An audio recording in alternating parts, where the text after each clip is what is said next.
Okay, guys, what we're going to do today is I'm going to review the steps to do the formula for basketball math. And what you're going to do is, and I'm actually going to change your homework. We've got enough time to do it. Your homework is going to be to do the formula, okay, at home. All right? So just to review, who remembers what the possession formula is? It's P, which is for possessions, equals, who remembers? It's like, It's not like, well, it's brackets are first. yeah, the bracket, it's, at the end, before games played, it... Well, I want to know what's first. Oh. Field goal attempts. Field goal attempts. That's shots. Offensive. I know you're cheating a little bit, but that's all right. Minus or plus offensive rebounds. Oh. Minus. Who remembers why it's minus offensive rebounds? Does everyone remember? Mary? Because on offensive rebounds, you never really give up the ball. Exactly. It's not a new possession. It's not a new possession. It's just the same possession, even if you rebound it 14 times, which I don't know if that's ever happened, but it might have. Even if it's still considered one possession. So then what do we add to that? Turnovers. Turnovers. Because a possession is still a possession even if you don't take a shot. So that's why we add the turnovers. And what's really eerie is sometimes, and I don't know why it is, but there's sometimes offensive rebounds and turnovers are sometimes closely connected. Not always, but sometimes. They're usually close to each other in number. Then we add FTA, which is what? Time. What's FTA? Free throw attempts. Because the mathematician that came up with this formula felt that a free throw should be counted at least as part of a possession. So we multiply that. Times 0.475. Who can say that as a decimal the correct way? Just anybody. 475,000. That THS at the end. Thousands. And we close our brackets and we divide by Games played. games played. Okay? So that is the formula you will use this evening to complete this. Now, if you struggle, we're shooting the video right now. You can go to the blog, check out the video of what we just did, and be able to follow it. So, I chose BYU. Only reason is anyone here San Diego State? They lost last night to BYU, which was an upset. BYU was ranked 9th. San Diego State ranked 4th. San Diego State hadn't lost a game this year. And one of their players, Jimmy Fredette, scored 43 points. So, I've collected my data for BYU that I need, my stats. So it's possession for BYU equals, and they've shot 1,318 shots. They've had 256 offensive rebounds. They've had 225 turnovers. And they have shot 517 free throws.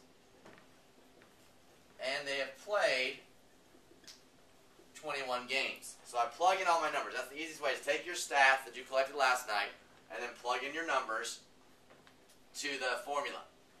So the first thing I'm going to do is what? Parentheses, because of order operations. So I'm going to take 517 times 475 thousandths. Now what is the shortcut we use when we're multiplying times a decimal? Kobe. Take out the decimal, and then when you've got your answer, add the decimal back. Right, not add the decimal, just place the decimal back. Okay? So I'm just going to do 517 times 475 thousandths. But, and I'm going to set up a lattice here. 3 columns, 3 rows.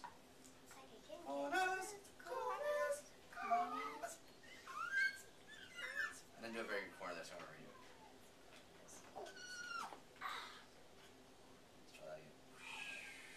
Alright. Okay, then we got 517 here, 475 here. I've taken out the decimal for right now. I'm going to bring it right back in just a moment. Alright, so, Steven, 4 times 7. 4 times 7 equals 28. Loud and proud, please. 4 times 1.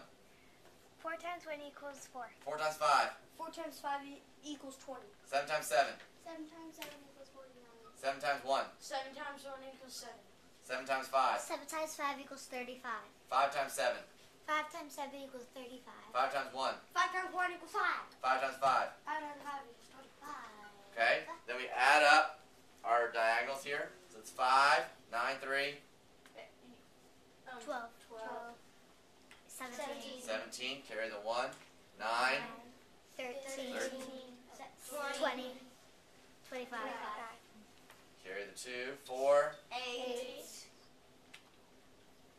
13, 15, 15,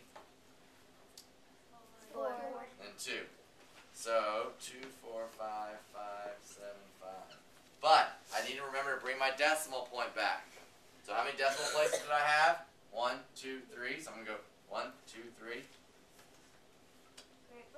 And to save me a step, what am I going to go ahead and do? Round to what place? The nearest hundred. No, one. The ones place. I know it sounds weird to round to the ones place, but when you have a decimal, you can round to the ones place. Here's the ones place. What place is the boss of the ones?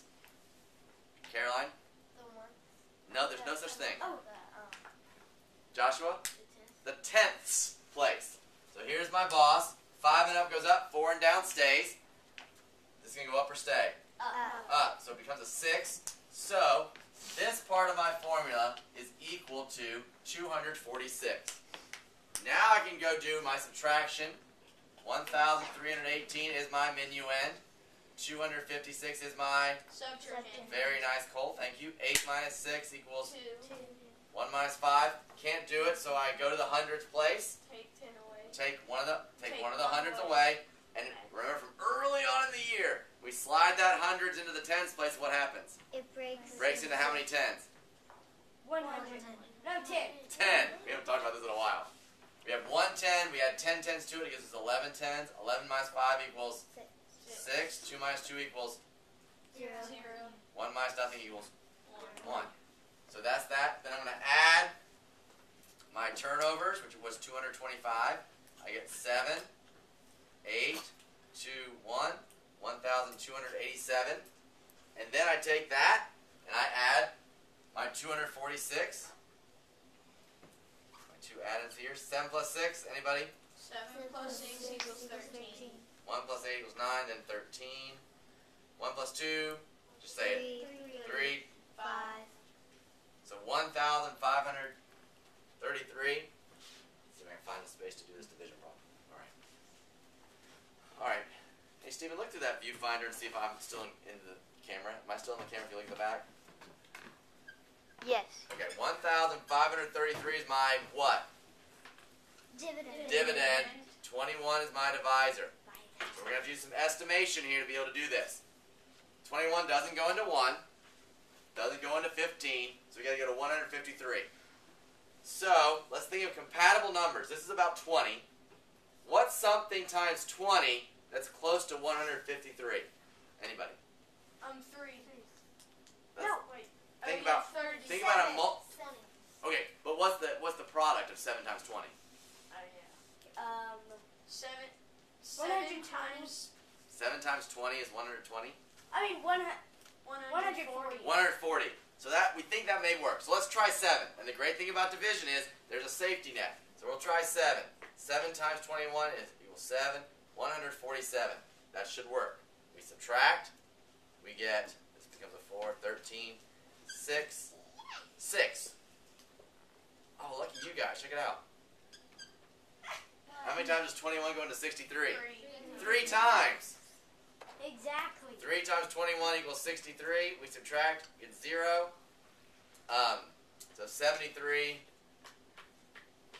is how many possessions we have. 73 possessions. Now, if you had a remainder, let's just say, let's change this just for fun. Just for fun. Let's change that to 9. So this would be 69, 69. Oh, not 69, sorry. This would be 63. So that would still be 73. But we'd have a remainder of 6. So we could write that as a fraction. So what's half of 21? 10 and a half. Is 6 more or less than 10 and a half? It's less than 10 and a half. So we know that this will stay, won't it? It's not going to round up. It's going to stay. So either way, it's going to be 73 possessions. So when I get to rolling tomorrow for my basketball math, and I roll it, I'll roll it 73 times. Okay? So that's how many possessions BYU have. So, this is the formula. It's on your sheet. It's on your stat sheet. You collected your stats last night. I've made a video for you to follow if you get stuck. If you get really stuck with the division, everything else you should be able to do no problem. Really, honestly, it should be no problem. The division with a two-digit divisor could be a little bit of a problem. Just do your best that you can. If you get stuck, yes, you can go back with a calculator, but don't just start the calculator immediately. Okay? Alright, so your homework is, I know it's a study basic facts, you need to write down real quickly in your assignment book this. Study basic facts and do b-ball calculations.